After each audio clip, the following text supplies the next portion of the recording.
Um, as the chair of the newly formed, actually, Committee on Labor, Youth Affairs, and Human Rights, I've tried very hard to be a person that organized labor and workers and working families know was standing with them, both when it was easy or hard.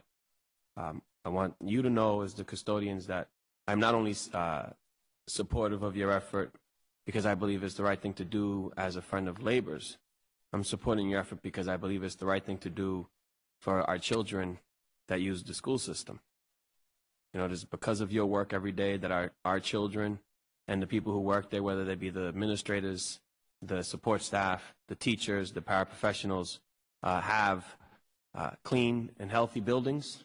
You open the buildings and you close the buildings. And you prepare them for the kids and the staff to come to work every day. As the husband of a first grade Boston Public School teacher at the BTU school, she, on more than one occasion, has come singing the praises of the custodian in her school and the work that custodian does. So I know of it not only sort of in the abstract, but in the practical, based on my wife's own testimony to me about the work of the custodians in the Boston Public Schools. I want to commend the administration for the work they did to restoring the positions they did restore. But I also will use this opportunity to challenge the administration and say that I believe we need to do much more. So I don't mean to sound ungrateful for what has already happened. I'm extremely grateful. And there was over 40 families that are very grateful for that.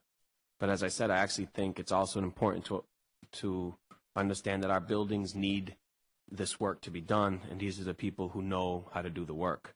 With that, I'm going to allow for an open statement from, not really allowing, he's co-chairing the hearing. I'll acknowledge that Councilor at Large Stephen Murphy has joined us, and after Chairman Conley gives his statement, we'll allow the same opportunity to Councilor Murphy. Mr. McDonough, Mr. Wood, something that I didn't hear come up, but assuming the current budget before us passes, and there actually are 41 actual jobs losses, how exactly are we going to clean the schools?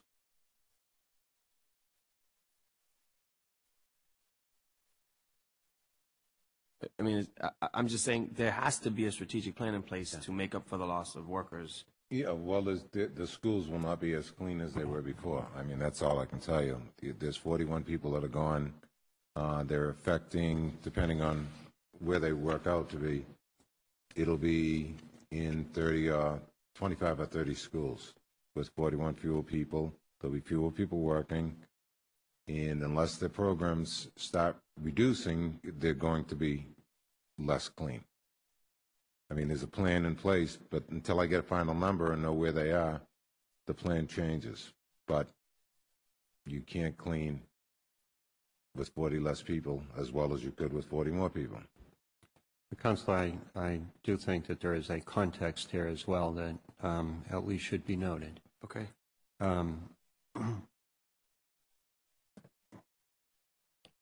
In the original budget, as well as the resubmitted budget, there are 75 of our schools that there is no impact at all.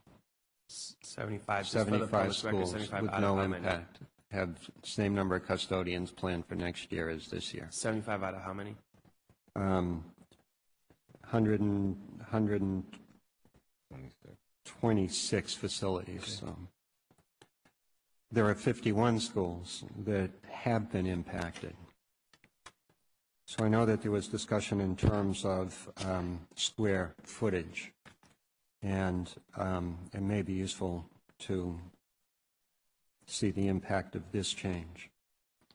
So under the original proposal, in the 75 schools that there is no impact, the average square footage today is 32,600 per custodian.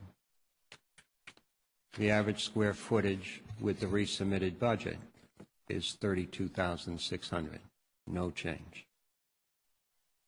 In the 51 schools that have been impacted, under the original recommended budget with the 83 custodians, the average square footage went from what is currently $26,828, and it rose to $37,297. Clearly a large increase in space to clean. Mm-hmm.